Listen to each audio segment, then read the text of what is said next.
छोटी बच्चियों को जैसे देखता है वैसे मतलब इसका जो है दिमाग पत्थर उठा करके माथे पे मार दिया। ब्रूटल बेरहमी से दुष्कर्म करता था। उसके चेहरे पे कोई सिकन नहीं है।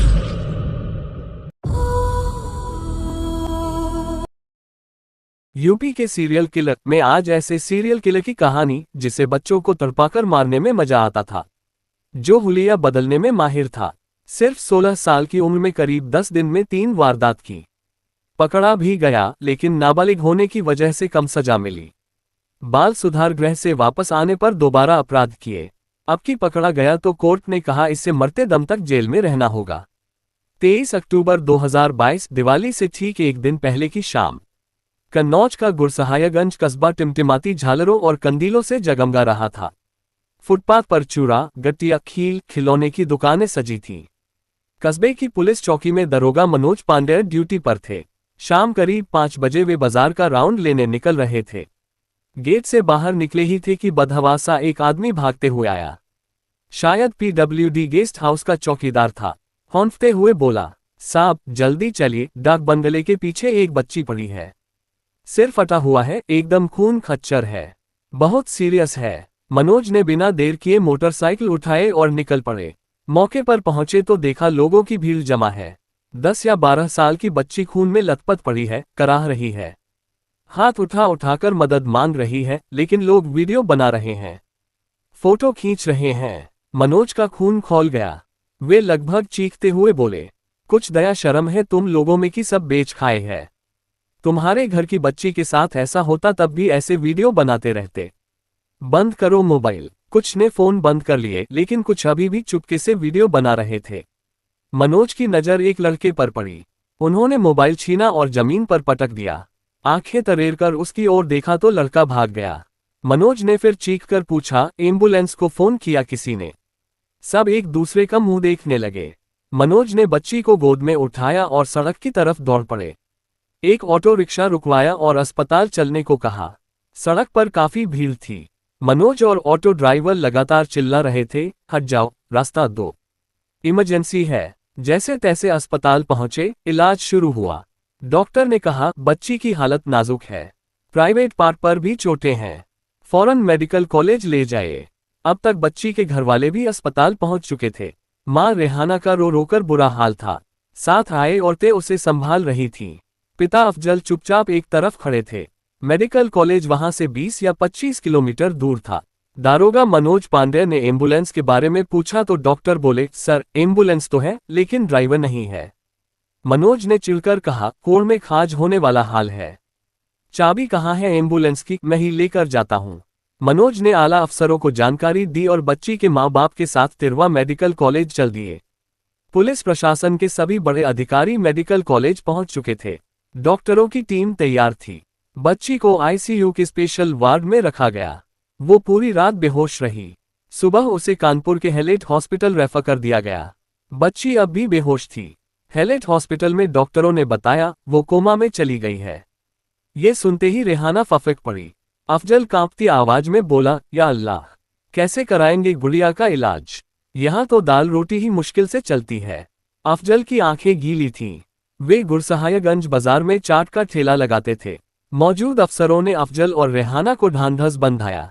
बोले, गुड़िया हमारी जिम्मेदारी है, उसे बेहतर से बेहतर इलाज मिलेगा, आप फिक्र मत कीजिए। आनन फानन में एक कमेटी बनी। चंदा इकट्ठा हुआ। शाम तक 6 लाख रुपए जमा हो गए। गुड़िया के और बेहतर इलाज के लिए उसे कानपुर के प्राइवेट अस्पताल रीजेंसी हॉस्पिटल में भर्ती कराया गया। इधर पुलिस ने छानबीन शुरू कर दी थी। गुड़िया के चाचा ने पूरी घटना बताई। गुड़िया मेले से 2 गुल्लक लाई थी, उसमें से एक चिटकी निकल गई, वही बदलने बाजार गई थी। 2-3 घंटे बाद भी गुड़िया घर नहीं लौटी तो इधर उधर ढूंढा, लेकिन कुछ पता नहीं चला। शाम को खबर मिली कि ऐसा ऐसा हो गया। पूरे जिले में ये खबर फैल चुकी थी। तमाम वीडियो वायरल थे। लोग गुस्से में थे। SP साहब ने मनोज पांडेय को ही केस सौंपा दिया। पड़ताल शुरू हुई। गुड़िया के घर से बाजार तक के रास्ते में हर एक मोहल्ले वाले, दुकानदार, ठेल खोमचे वाले से पूछताछ हुई। CCTV कैमरे खंगाले गए। काफी मशक्कत के बाद एक सुराग मिला। एक फुटेज में गुड़िया किसी लड़के के पीछे जाती दिखाई दी। घरवाले उस लड़के को नहीं जानते थे। पुलिस का शक गहराया। एक बार फिर पूछताछ का दौर शुरू हुआ। इस बार लड़के की फोटो दिखाकर कोई कड़ी खोजने की जुगत हो रही थी। जांच और पूछताछ का सिलसिला आस पड़ोस के जिलों तक पहुंचा। इसी दौरान फर्रुखाबाद जिले में किसी ने उस लड़के को पहचान लिया। अरे, ये तो रामजी है, खुदागंज वाला रामजी वर्मा। एक नंबर का बदमाश है, पहले भी सजा काट चुका है। पुलिस के पास अब उस चेहरे का नाम था, रामजी वर्मा, निवासी गांव खुदागंज, जिला फर्रुखाबाद। कुंडली निकाली गई। रामजी के काले कारनामे केस डायरी से बाहर आने लगे। केस नंबर 1 23 फरवरी 2018, जिला फर्रुखाबाद। रामजी वर्मा की नजर 8 साल के सोनू पर पड़ी। टॉफी देने के बहाने वो सोनू को अपने साथ ले गया। रेप करने के बाद गला दबाकर मार दिया। लाश कमालगंज सब्जी मंडी के पास फेंक दी। केस नंबर 2 मार्च 2018, जिला कन्नौज, गांव सादिकापुर।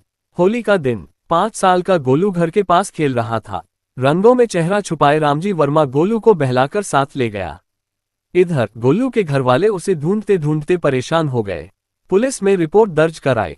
2 दिन बाद घर के पीछे एक बोरी में गोलू की लाश मिली। शरीर पर कपड़ों की जगह चोट के गहरे निशान थे। इसके साथ भी घिनौनी हरकत की गई थी। Serial killer Ramji Verma social media reel बनाने का शौकीन था। कुछ दिनों में वह अपना हुलिया बदल देता था। केस नंबर 3 मार्च 2018, जिला कन्नौज, गांव खाड़ेदेव। 9 साल की रेनू घर के बाहर खेल रही थी। रामजी वर्मा गांव वालों की नजरें बचाकर बहाने से उसे अपने साथ ले आया। गांव के बाहर लाकर रेप करने की कोशिश की।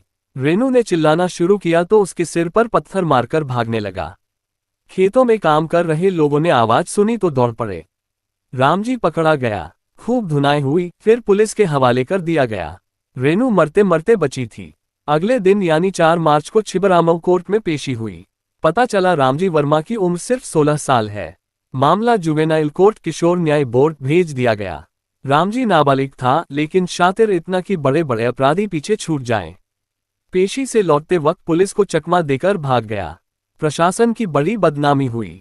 पुलिस को खूब छकाने के बाद फिर से पकड़ा गया। केस चला। नाबालिग था इसलिए कम सजा हुई। साल भर बाद बाल सुधार गृह से छूट गया। अब लौटते हैं 23 अक्टूबर 2022 के कन्नौज वाले केस पर। पुलिस रामजी वर्मा की तलाश कर रही थी। पुलिस को भी अब ये साफ पता चल गया था कि रामजी वर्मा कोई सामान्य अपराधी नहीं, बल्कि सीरियल किलर है। ये छोटे बच्चों को ही अपना शिकार बनाता है।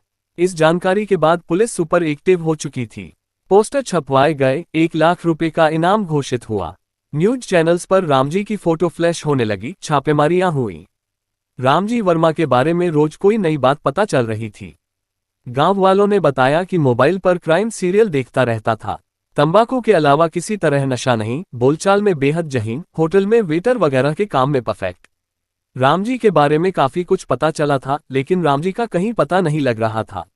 एक जिले से दूसरे जिले, तीसरे जिले, यूपी से राजस्थान, एमपी, साउथ में हैदराबाद तक दौड़ हुई। कोई सुराग, कोई टिप नहीं छोड़ रही थी पुलिस, लेकिन 8 महीने बाद भी हाथ खाली थे। आखिरकार 22 जून 2023 की शाम एक टिप मिली। रामजी वर्मा छिबरामऊ तहसील से अपने घर खुदागंज की ओर जाता देखा गया। पुलिस ने घेराबंदी की, पीछा किया। पुलिस देखकर रामजी भाग खड़ा हुआ। एक खेत में जाकर ट्यूबवेल के पीछे छिप गया और तमंचे से फायरिंग करने लगा। जवाब में पुलिस ने भी गोली चलाई। एक गोली उसके पैर में लगी और पकड़ा गया। Serial killer Ramji Verma police की गिरफ्त में था। अस्पताल से छुट्टी मिलने के बाद पूछताछ शुरू हुई। बिना किसी कड़ाई के उसने सारे गुनाह कबूल कर लिए। पुलिस ने ठान लिया था कि इसे जल्द से जल्द सजा दिलानी है। तय समय के भीतर चार्जशीट दाखिल हुई, ट्रायल शुरू हुआ। अब बारी गवाही की थी। रामजी वर्मा को गुड़िया के सामने नहीं लाया गया। फोटो से पहचान कराई गई। फोटो देखते ही गुड़िया सहम गई। सरकारी वकील नवीन दुबे ने प्यार से पूछा, बताओ बेटा, उस दिन क्या हुआ था? गुड़िया, हम गुल्लक बदलने गए थे। नवीन दुबे, कहाँ से? गुड़िया, सब्जी मंडी के पास, वहीं एक अंकल मिले। नवीन दुबे, उन्होंने क्या कहा? गुड़िया बोले, कहाँ जा रही हो? हमने बताया, दुकानदार ने खराब गुल्लक दी है, वही बदलने जा रहे हैं। नवीन दुबे, फिर? गुड़िया, अंकल ने कहा, चलो हम नई गुल्लक दिलवा देते हैं। नवीन दुबे, और तुम उनके साथ चली गईं? गुड़िया, हाँ, लेकिन अंकल ने गुल्लक नहीं दिलाई। वो हमें झाड़ी में ले गए। हमारे कपड़े उठाने लगे, नीचे छूने लगे। नवीन दुबे, धीरे से, तुमने क्या किया? गुड़िया, भरे गले से, हमने मना किया तो वो मारने लगे। फिर एक पत्थर उठाकर मेरे सिर पर मार दिया। उसके बाद हम बेहोश हो गए। जिस किसी ने गुड़िया की कांपती आवाज में ये गवाही सुनी उसकी आंखें भर आईं। गुड़िया अभी भी उस दरिंदे को अंकल कह रही थी, लेकिन ये सिर्फ शुरुआत थी। गुड़िया का इलाज करने वाले डॉक्टर ने जो बताया उसे सुनकर लोगों की रूह कांप गई।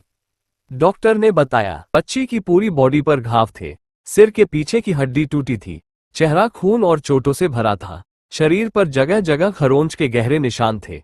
ऐसा लग रहा था किसी जानवर ने नोचा है। इतने टांके लगे थे कि गिनना मुश्किल था। बच्ची के सीने और प्राइवेट पार्ट पर भी चोटें थीं। बोलते बोलते डॉक्टर का गला रुंध गया, आंखों में नमी थी। कोर्ट में सन्नाटा छा गया। सरकारी वकील ने कुछ और सबूत पेश किए। गुड़िया के नाखून में कुछ बाल फंसे मिले थे। इसका डीएनए रामजी वर्मा से मैच हुआ। सीसीटीवी फुटेज और पुराने अपराधों की रिपोर्ट पेश की गई। आखिरकार रामजी वर्मा दोषी करार दिया गया। 15 दिसंबर 2023 पॉक्सो कोर्ट की स्पेशल जज अलका यादव ने फैसला पढ़ना शुरू किया। रामजी वर्मा समाज की आत्मा पर चोट है। इसके साथ किसी तरह की नरमी, न्याय के साथ अन्याय होगा। पॉक्सो एक्ट के तहत ये अदालत रामजी वर्मा को उम्र कैद की सजा सुनाती है। ये समाज के लिए खतरा है, इसलिए जिंदगी की आखिरी सांस तक इसे जेल में ही रखा जाए। रामजी वर्मा कटघरे में खड़ा सब सुन रहा था, न डर न पछतावा, मानो उसके लिए ये अपराध बस एक घटना भर थी। रामजी वर्मा इस समय कन्नौज जेल में बंद है और अपने पाप की सजा भुगत रहा है।